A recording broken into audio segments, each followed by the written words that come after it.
With respect to the notion of the protests, your view of me being a little bit overly indulgent and overly tolerant is actually sort of where the mail is coming in and filling to this side of the ledger, in the sense that I think a lot of folks are now impatient with me and the direction we've taken in terms of facilitating those protests.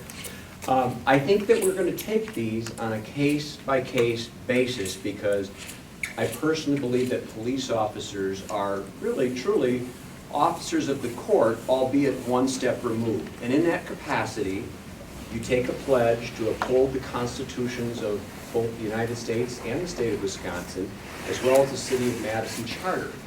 And I do think that we should be ever so sacrosanct with ensuring that we're preserving those fundamental constitutional rights and individual liberties that strike at the core of what makes for a wonderful country such as our own.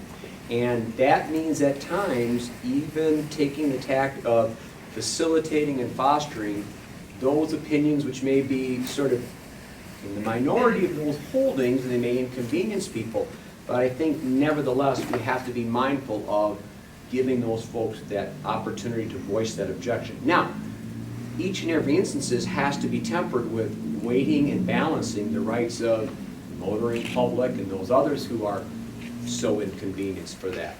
Up until now, we've had sort of an unhealthy, at times, truce. It went out well initially when we first started working with the group that you referenced.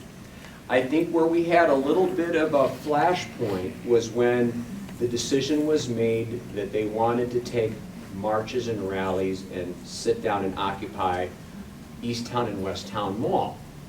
Now, just so we understand, my authority, if you will, to facilitate and foster the First Amendment has its limits in the public square, if you will. Though Easttown and Westtown are open to the public, those are privatized spaces. And case law has been fairly rigorous now in saying those privatized owners can in fact assert their roles of trespass and what conduct they will or will not condone or tolerate. And initially, my SET team, which is the special event team, reached out to Westtown, into the local property management company, and tried to tell them what they could expect with the protests that were coming. And the initial reaction from the property management group, absolutely not. We don't want anybody in here. We don't want banners. None of that. And frankly, I think it's a tribute. It's a badge of honor to the SET command staff, who literally were respectful in going one step over the local management and suggesting that the regional property manager take an active role in looking at this in the long analysis, big view. And the regional property managers said, defer to the MPD on this one. And our first one through Westtown, in the height of the holiday buying and Christmas and shopping season, it was contentious, but it was without an incident. It went okay. They did occupy an area of the food court, thereby shutting down commerce for at least one restaurant for a good about 6 minutes or so. But that in and of itself, we can move on. What happened to sort of amp things up and hostilities sort of became a little greater then was then when we went to Easttown a week or so later, and in the context of getting to Easttown, it was sort of a roundabout march in which they occupied East Washington Avenue, which we know is a major arterial. And that went in excess of 16 minutes. So again, now we're sort of on the cusp, because literally I can see cars backing up to the square. And similarly, the back line from the Sun Prairie side was backing up. So at one point, the crowd was asked to pinch it in a little bit, and we were at least able to get one lane of traffic inbound beyond them, so no safety concerns. That was a little sketchy because we're starting to push the border of what's reasonable. Then once inside Easttown, they did the same sort of modus operandi, ultimately ending up in the food court. And because of the sheer largesse of their numbers, there was much more than one merchant that was inconvenienced. There were at least a half a dozen. And the other thing that sort of was a new sort of spin on the theme is that now, from time to time, those who had the bullhorn, the speaker, which, remember, first of all, their very presence could have been cited for trespass. Bringing in a banner and cutting across lanes of pedestrian traffic was also violated. A bullhorn, also beyond the pale of what would have been reasonable for a privatized owner to be able to expect or understand to be reasonable. But then when you get on the bullhorn and in your animated passion, and I get that, when you start to drop F-bombs or other swear words, that's not protected speech, folks. That's speech that's intended to antagonize and incite and inflame. And I can tell you, because I've been at all of these, when you have moms and strollers or grandparents and they're literally going like this, cupping the ears of the youngsters and pointing this menacing finger at me, you gotta do something about that. That's clearly beyond the pale of, again, what's reasonable based on the totality of the circumstances. So we have attempted, as we will, it is who we are in the Madison method, each and every time we get wind of any group, let's not just focus on the one that's been most recent, any group, it is our desire to work hand in hand with either the real or identified leaders to say, how can we make this a balanced perspective of a win-win proposition? How can we entertain your First Amendment rights of speech and assembly while simultaneously respecting the rights of the motoring public or those others who want to be merchants or go to other places or restaurants without imposition? So that's where we're coming from, and that's where we will always be going to.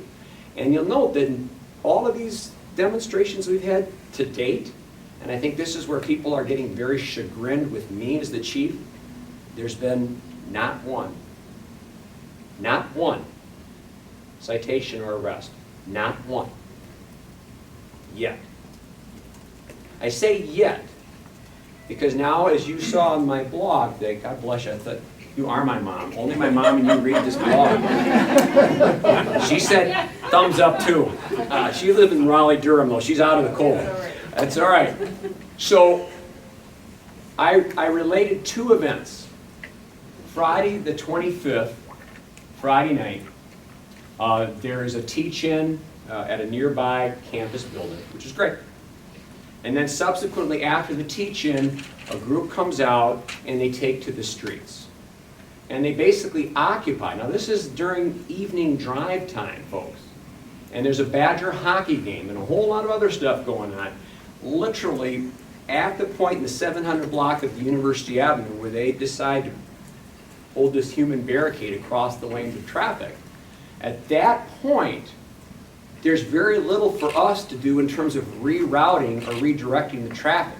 There's only so many places you can go other than taking them up Bascom Hill, roundabout like a billy goat to try to get to the other side of this. And again, we were patient. But patience has its limits. At 20 minutes, we then told them, we're done.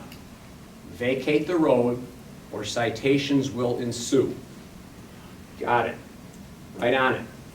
That took another 8 minutes. 28 minutes, it's too long. It's unreasonable, particularly when the cars are backed up. For that time of day, for those circumstances, with alternatives that we were prepared to do for them, that was unacceptable. And that was clearly communicated to folks from here on in. These are all on a case-by-case basis. And my first default is never going to be ticket or arrest. But those who would choose to engage in civil acts of disobedience have to understand that the other element of being civilly disobedient is that there is a sanction for that sacrifice. So far we have not closed that loop. It's been all unfettered. Now, last Monday, the irony is that we had been in contact with a spokesperson for the same group and asked for that spokesperson to give us timely advance notifications so that we could work with the group in facilitating those rights. The group said yes. We parted. I'm literally still only on the 10th hour of my day downstairs, and I get a harried call from someone up in the mayor's office who said, do you realize there's about 25 people blocking traffic down here at the corner of Doty and Martin Luther King? Unannounced, spontaneously. I saw the video later, and I can tell you, I can assure you, you had agitation from the motorists. It was extremely volatile, a lot of noise, a lot of reciprocal contempt for one another. The volatility of that is exactly why we have to be present. To protect people from themselves, or to protect people who might take such a contrary view that they decide to take that SUV and pooch right up through that human barricade. That's how fragile some of these things can be. So, when I learned of that, normally we have a set team, a special events team, to cover that contingency.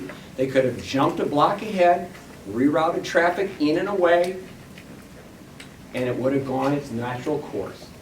But when you start to use tactics like that, you have to understand, had those officers, which I'm now pulling from all over the Central District, had they been available, each and every one of those people would have been cited. And if they didn't have identification, they would have been physically arrested. Because that's the end of that's how you close the loop of civil disobedience. You understand, I actually excerpted in my blog today a beautiful recapitulation of the First Amendment as articulated from the American Civil Liberties Union. Now, I can guarantee most chiefs in America are not going to be citing the ACLU as support of their cause. But even in the ACLU narrative, it acknowledges that civil disobedience does bear some culpability. Speech is protected, but there is still responsibility that goes with that when you cross various laws.